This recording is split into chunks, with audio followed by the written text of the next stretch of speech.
D A സംബന്ധിച്ച് വീണ്ടും സർക്കാർ ഹൈക്കോടതിയിൽ ചില ഉറപ്പുകൾ കൊടുത്തിരിക്കുകയാണ്. ഹൈക്കോടതിയിൽ കൊടുത്ത അഫിഡവിറ്റിൽ ചില തരികിടകളൊക്കെ കാണിച്ചു. പക്ഷേ എങ്കിലും ഇപ്പോൾ കൊടുത്തിരിക്കുന്ന ഒരു സർക്കാർ ജീവനക്കാരുടെ അധ്യാപകരുടെയും കുടിശ്ശിക വിഷയം സജീവ പന്നുകളിലുണ്ടെന്ന് വർദ്ധിപ്പിച്ച ക്ഷാമബത്തയ്ക്കൊപ്പം കുടിശ്ശികയുടെ തുകയും കൊടുക്കാമെന്നാണ് ഇപ്പോൾ കോടതിയിൽ സർക്കാർ പറഞ്ഞിരിക്കുന്നത്. 21 ഡി എ അല്ലെങ്കിൽ ഡി ആർ കുടിശ്ശിക അനുവദിക്കണമെന്നാവശ്യപ്പെട്ട് federation of university employees organisation സംസ്ഥാന പ്രസിഡന്റ് എൻ മഹേഷ് ഉൾപ്പെടെ നൽകിയ ഹർജികളിലാണ് സർക്കാർ ഇപ്പോൾ വിശദീകരണം കൊടുത്തിരിക്കുന്നത്.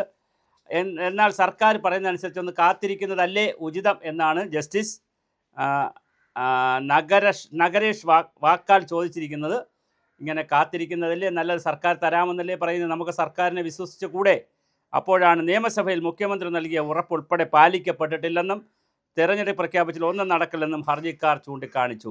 അങ്ങനെ ഹർജി ഈ മാസം 25 വീണ്ടും മാറ്റിയിരിക്കുകയാണ്. നമ്മളിപ്പോൾ ശരിക്കും പറഞ്ഞാൽ ഈ വിഷയങ്ങൾ സർക്കാരിൻ്റെ ഈ വിഷയങ്ങളും കാര്യങ്ങളൊക്കെ ജനങ്ങളെ അറിയിക്കുമ്പോൾ ചിലർക്കെങ്കിലും അസ്വസ്ഥതയുണ്ട്. അസ്വസ്ഥപ്പെട്ടിട്ട് കാര്യമില്ല. ഞങ്ങളുടെ ഒരു കടമയായും ഉത്തരവാദിത്വമായും ഞങ്ങൾ ഇതെടുക്കുന്നു. ഇന്നലെ ഞങ്ങൾ ഡി എ സംബന്ധിച്ച അല്ലെങ്കിൽ സർക്കാർ ഈ സംവിധാനങ്ങളെ സംബന്ധിച്ച വീഡിയോകൾ ചെയ്യുന്നില്ല എന്നൊരു മെസ്സേജ് ഒരു വീഡിയോ ആയിട്ട് ചെയ്തപ്പോൾ 100 കണക്കിന് പേരാണ് ഞങ്ങൾക്ക് മെസ്സേജ് അയക്കുകയും വാട്സപ്പിൽ വിളിക്കുകയും നേരിട്ട് വിളിക്കുകയൊക്കെ ചെയ്തത്. അതിൻ്റെ കൂടെ പശ്ചാത്തലത്തിലാണ് ഈ വീഡിയോ ഇന്ന് ചെയ്തിരിക്കുന്നത്. 25 വീണ്ടും കേസ് പരിഗണിക്കുകയാണ്. അപ്പോൾ എന്തായാലും ഒരു ഉറപ്പ് കൂടി സർക്കാർ കോടതിയിൽ കൊടുത്തിരിക്കുകയാണ്. അതുകൊണ്ട് തന്നെ ഡി എ വർദ്ധിപ്പിച്ച ഡി എ ഇപ്പോൾ കൊടുക്കുന്ന ഡി എയോടൊപ്പം സമ്പൂർണ്ണമായി ബാക്കി വരുന്ന ഡി എ കൂടി കുടിശ്ശിക കൂടി കൊടുക്കാനുള്ള എല്ലാ സാധ്യതയുമാണ് നമ്മുടെ മുന്നിൽ ഇപ്പോൾ തെളിഞ്ഞു വരുന്നത്. എന്താണ് സംഭവിക്കാമെന്നറിയില്ല.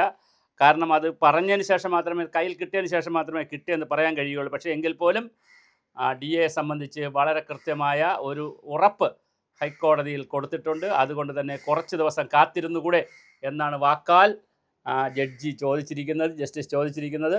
അത് സമ്മതിച്ചിരിക്കുകയാണ്. എന്തായാലും 25 കേസ് മാറ്റിയിരിക്കുകയാണ്. 25-ാം തീയതി നമുക്ക് കറക്റ്റായിട്ട് അറിയാം. വളരെ കൃത്യമായി ഹൈക്കോടതി ഇത് മോണിറ്റർ ചെയ്യുന്നുണ്ടെന്നുള്ളൊരു സന്തോഷമാണ്. സാധാരണയാണെങ്കിൽ 1-2 സിറ്റിംഗ് വെച്ചിട്ട് കേസ് കളയുകയാണ് ചെയ്യുന്നത്, ഡിസ്പോസ് ചെയ്യുകയാണ് ചെയ്യുന്നത്. പക്ഷേ ഇത് സീരിയസ് ആയിട്ട് ഗവൺമെൻറ് വാദം കേൾക്കുന്നു, ഗവൺമെൻറ് അഭിപ്രായം എടുക്കുന്നു. അതുകൊണ്ട് തന്നെ കോടതി ഇതിനകത്ത് വളരെ സീരിയസ് ആണെന്ന് തോന്നുന്നു.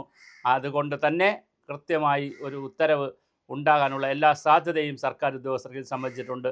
ഡി എ കിട്ടുന്നത് വരെ ഞങ്ങളുടെ പോരാട്ടം അതേപടി തുടരുക തന്നെ ചെയ്യും.